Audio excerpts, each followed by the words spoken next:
Hello friends! I recently graduated from John Brown University and I was asked by a couple of people for guidance on how to be a good script supervisor. I want to spend a bit of time talking about what your role as script supervisor, aka scripty, is, why it's important. I'm going to talk a bit about how you should act on set, and then I'll walk you through how to fill out the script supervisor logs. I'm making this specifically for my JBU friends, so I will be using sort of that setup and their logs, but it should also apply to any other small set as a script supervisor. But this is specifically a JBU student film set. So basically, the scripty is the on-set representative of the writer and the editor, which is why it's not uncommon for student films to have their editor be scripty as well. If you think about a screenplay, by the time you actually get to production, the screenplay has been torn apart and it is all divided into different scenes. It's probably being shot out of order, and it has a full breakdown from the director, the DP, etc. So every bit of it has been torn apart, analyzed, and so it's very easy for all of those people to lose sight of the bigger picture because they're focusing on such specific details of it. So you as scripty need to be keeping the full story in view, and you should be able to hold everybody else, be checking everybody else, and make sure that everybody is doing what they need to do to tell the story in the best way. So in that way, you are representing the writer because you are making sure that the story as written is being followed, because everybody else has kind of lost sight of it at this point. You're also representing the editor because you're the one making sure that on set everybody gets enough footage for the editor to be able to work with. You're making sure that the editor has as much content as they're going to need. You're making sure that it's going to be cuttable, and you're also keeping track of files, which will make the editor's life much easier, especially in early post-production. I like to think as scripty as the keeper of all information. They should really have all of the details, whether it be continuity questions, story questions. They should have all of the information on hand so that everyone else can come to them as a reference when they need something. This means that you as scripty need to have a very thorough understanding of the story you are telling, which means if you haven't already, you need to make sure that you sit down with your director and really have a conversation about what happens in this story, but also why it happens, what the whole story means. You have to understand what the characters are going through in their story to really understand what this story needs and what is being asked of you. But also make sure you have a really good understanding of the screenplay. If you don't get it, and if you're not on the same page as the director, it's not going to work. You have to keep in mind that the director is really trusting you as scripty to make sure that their story comes to life. You are making sure that they are telling the story that they want to tell. Because the director, they have a clear vision, but they are all over the place when they are on set. They have so many things to think about, so many decisions to be made, that they can't keep track of everything. And so it is your job as scripty to make sure that you are keeping track of it on the director's behalf. I think trust is the key word when it comes to a director-scripty relationship. Very important. Now, when you're on set, I said before that the scripty should be a holder of information. You need to be available for anyone to get information from you. In my experience, people usually came to me as scripty before they went to the AD or the director. And that's the way it should be, because the director is so busy, they don't need to be asked questions by everybody all the time. if I as scripty have the answer, you should come to me first. And if I don't have the answer, then we can bring it to the director. I like to say that a good scripty should be nipping at the heels of the director on set. So you definitely need the confidence to kind of pester your director all the time, but it's important that you do so in a respectful way and as unintrusively as possible. When I talk to a director, I usually start by making myself known to them, usually just by standing next to them, tapping them on the shoulder, getting their attention somehow. And then I just wait until they give me the attention, because they're usually doing something else, usually talking to somebody else. They will finish what they're doing, and then they will turn to me and I can ask. And I always try to phrase things as a question, because it's really, as scripty, it's not my job to be telling the director what I think they should be doing. It is just to bring things to the director's attention. So it's always formed as a question, like, do you want a high angle for this scene? Or do you think a lower angle would suit the mood better? Things like that, where I'm bringing things that I know the director cares about to their attention, but it's still their choice.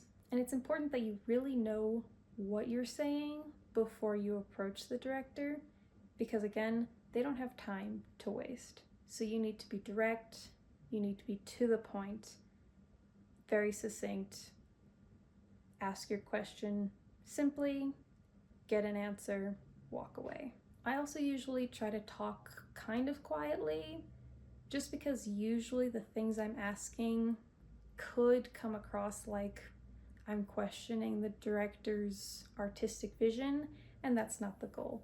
So I don't need the whole set to know that I'm asking the director about this or that. I just need the director to hear it, so I generally talk pretty quietly and pretty close to them, just so that it's mostly just the director who hears it. You just don't need to make that a whole set thing. It's also important to know that when the director makes a decision, that's the decision. Again, you are not a creative input for the most part. You can sometimes make creative suggestions, but it is always the director's final say, and whatever they say, that goes, and you have to agree with it. So even if the director makes a call that you don't like, you don't agree with, you need to swallow your pride, get over it, and support whatever direction the director is going in. Now, you as script supervisor should have the whole screenplay in front of you at all times. I'll show you my setup later, but the point is that you have the screenplay and you're checking everybody's lines when they're being said. Continuity with lines can be very helpful in post-production. So if an actor is deviating from the lines as written, I would, first of all, don't go to the actor directly. That's not your job. Go to the director. Say, this actor is saying this line instead of this. Do you care? Because a lot of times, if they're saying roughly the same thing, the director doesn't care. They say, that's fine. If that feels more natural to them, leave it. And what I would do is I would then cross out the line in the screenplay and write in what the actor is actually saying, and then try to hold to that line. That will just help out the editor in post-production. Other times the director will say, oh, that actually is an important difference, and then they will go and ask the actor to say the line as written. It is not your job to correct actors. That is always the director's job. You should also be keeping an eye on other continuity things, such as, the classic, is the glass as full as it was in the last take? Things like that. One that I actually see a lot is if somebody turns around, make sure that they turn in the same direction every time. Otherwise, that could be a difficult continuity error in post. Or if someone picks something up or makes a gesture, make sure that they're using the the same hand every time. And again, if there is an issue where they are switching it every time, bring it to the director. Let the director tell the actor to stick to their right hand or whatever. I would also make sure to tell the actors before shooting starts that you will have the screenplay in front of you at all times. So if they have any questions about lines, or if they just want to look at their lines again or before a shot, or if they have any questions about the screenplay, they can come to you first. In my experience, actors will come to look at their lines all the time. Or if they forget a line, they might ask you for a line and you need to be able to know what the next line that they need to say is. As scripty, because I am providing them the script, I got really used to just flipping the screenplay around and just letting them look at it, and you should be comfortable with doing that. Okay, now I'm going to show you my setup that I have used and that I have figured out to be helpful to me. It is by no means the only way to do it, but this works well for me. So firstly, I have this nice little like 1-inch binder. I've used a clipboard before and that's fine. Really, you just need something that's going to be hard that you can write on. I like the binder because it holds everything. So here I keep all of the daily logs here in the front, and always print out more than you think you will need, because you do not want to be left writing daily logs on a blank sheet of paper. Trust me. If you at some point, for whatever reason, thought you would try to save paper by printing your screenplay double-sided, don't.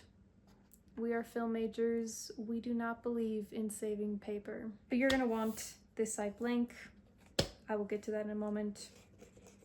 And then here in the back is where I keep the daily reports. This is very important. You want a good pen that is full.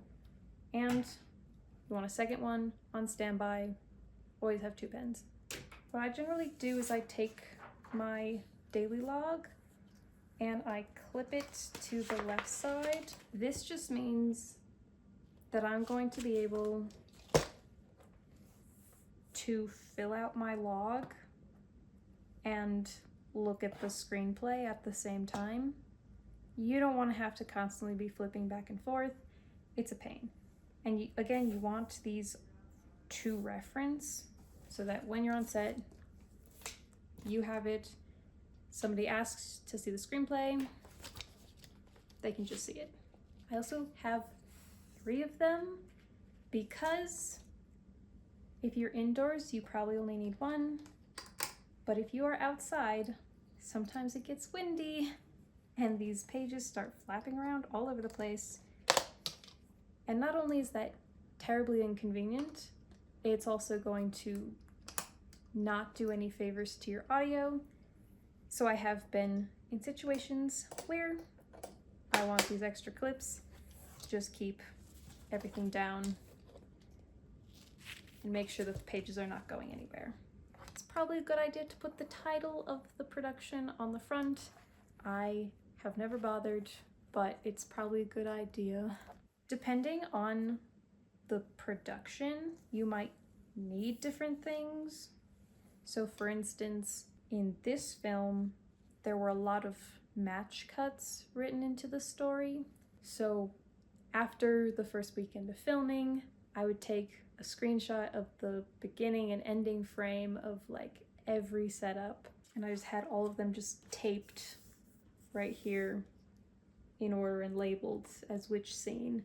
That's only because match cuts were an important part of that story. So again, you really need to know what is important for this story, what are going to be the things that you really need to keep track of, need to keep an eye on, and you just need to be prepared for whatever this particular film is going to demand of you. Again, you really need to sit down with your director and talk about just expectations. The director might know what exactly is going to be important to keep an eye on, what's going to be difficult for them to keep track of, And that can definitely be something that is your responsibility. Now on to how to actually fill out a scripty log. Most scripty logs you find should look roughly like this. This top stuff should be pretty self-explanatory. The show is going to be the title of the film, shoot day number, what number of day this is for shooting. Director is the name of the director. Day, what day of the week it is. Date, it's the date. Camera A, you're gonna put the name of cam op, and I usually like to also make a note of what type of camera it is. I'm not actually sure if you're supposed to put the cam op's name, but I do. But also put down what camera it is. Also camera B if you have a secondary camera. If not, don't worry about it. Script supervisor, that's you, put your name. Set, that is the address of where you are shooting. Crew call, that's what time the crew call is, which should be on the call sheet that you received for this day. Shooting call also should be on the call sheet when shooting is supposed to start. First shot is going to be the actual time that you shot your first shot. Weather, if you're indoors, this does not matter as much, but I note it down anyway. Camera roll is referring to what roll of film you're on. We don't use film anymore. This is where you're going to want to put the file number for the video. So you're probably going to start on file 1, so you're going to write 001, and I would say always start the day by checking in with camera and saying, are we starting at 1? Usually you are, but sometimes you're not. When you get into post, the actual video files will be labeled as 001, so that's why these logs are really helpful for editors, especially when you're doing things like sound syncing. It's really useful and will save your editor a lot of time.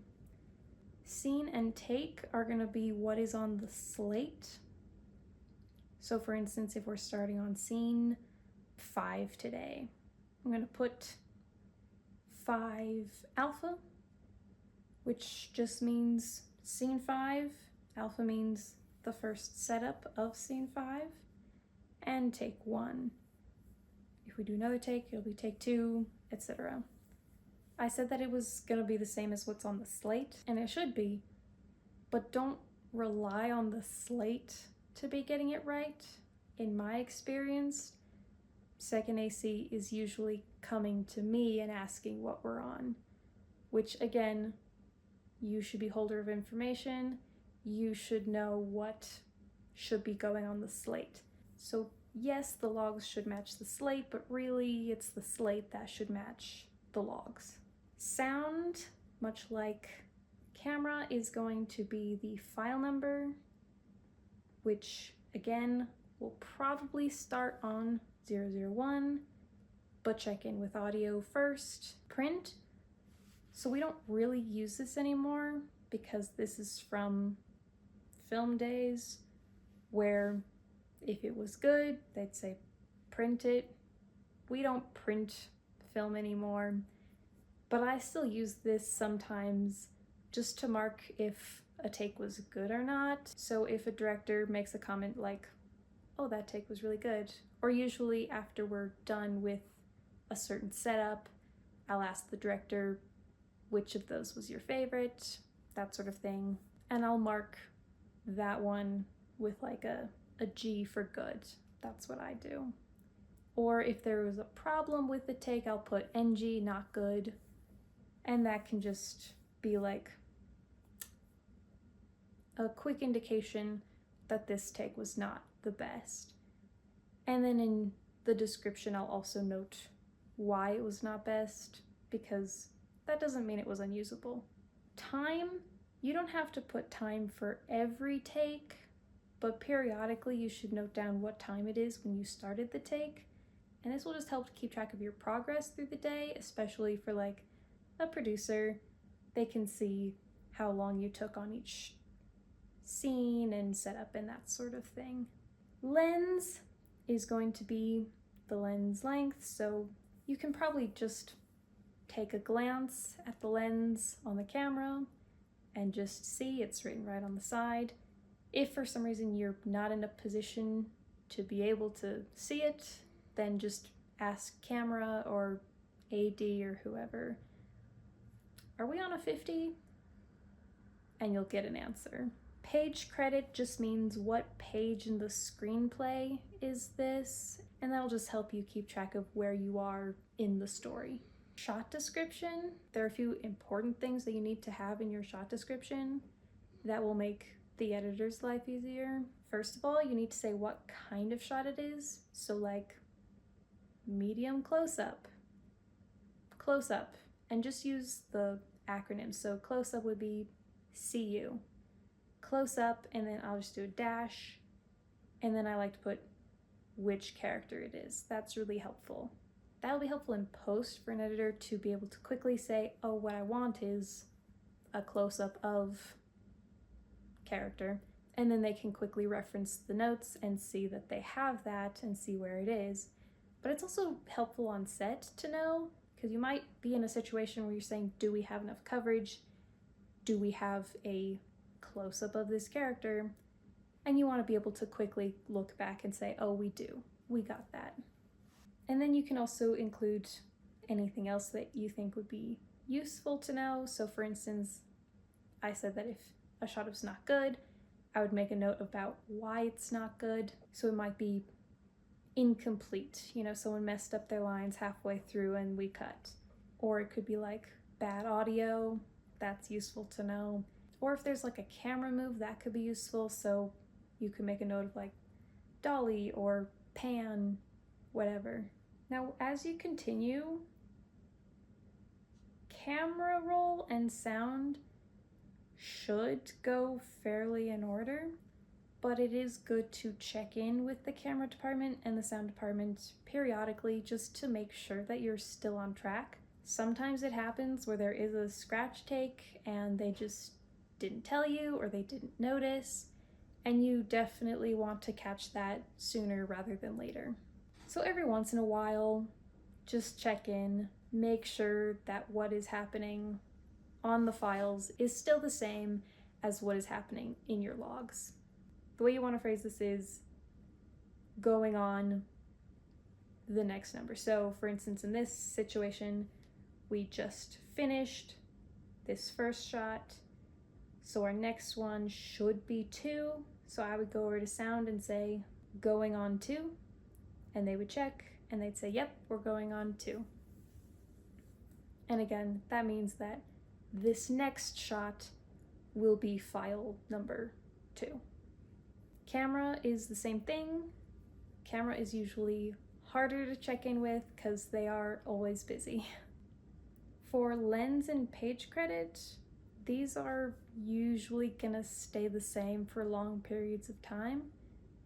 So instead of rewriting it every single time, I usually just put a line to indicate that it's the same. Typically, if we do another setup, so if we move on to 5 beta, take 1, then I'll write it again just to be clear that it is still the same one, even though it's a new setup. Though page credit, I'll probably just leave. Shot description, again, since it's the same setup, it should be the same, so I usually just mark that it's the same. And then if there are any additional notes, like if they made a slight change or if there was an error, I'll note that down as well. Now, I always encourage getting sound on pretty much everything because sound is so easy to get. Sound takes up so little file space. So if you're wondering, should we get sound on this shot? Just get sound. There's no harm in getting sound. But if you are doing something that is not gonna have sound, then in sound, it'll be MOS. When you get room tone for scene, I would put RT for room tone. And then in the shot description, put room tone, RT, and then the location. So room tone, house, or whatever. I'm also gonna take a moment to have an aside about room tone because room tone is so important and they always do it wrong. I have strong opinions about room tone. Now, this is the audio department's job, but if you as script supervisor keep an eye on how they are doing things and make sure they do it right, your editor will thank you. First mistake that I always see in room tone is not announcing what it is. It should be in your logs. You should also be recording. This is 30 seconds of room tone in the house, so that when you get into post, you don't just have a silent file that you're left wondering, is this a scratch take? Is this room tone? Room tone for where? You want to have multiple places of your information, so it should be on your logs, but it should also be recorded. Another big mistake that I see all the time with room tone is that when they are getting room tone, they will point the microphone out into the room. And I kind of get the logic, because the idea is to capture the sound of the room, so they point it at the room to get the most sound of the room. But if you understand what room tone really is and why you need it, you understand that that's not really helpful. Room tone is supposed to be the sound in between people talking. So that silence that is in between people talking, that is the sound you should be capturing. And if you point your microphone in a different direction, the sound changes and it no longer lines up with what you have recorded. The ideal time to get room tone is right before you start filming, when everything is set up, everyone is in place, and you are ready to record the lines. You have your microphone pointed at the actors where you are going to record, and then you say, wait, can we get 30 seconds of room tone first? Get 30 seconds of room tone. Point the microphone where you're going to point it, as if you were recording dialogue, and then you can start shooting. Typically, on production day, by the time everyone is actually ready to start shooting, we're already a little behind schedule, which is making the director and the AD not feel great. Which is why when they are ready to start shooting, they usually just want to start shooting and they do not want to spend the time to get room tone. But I strongly encourage you to encourage your director to start with room tone. It takes 30 seconds and you need it.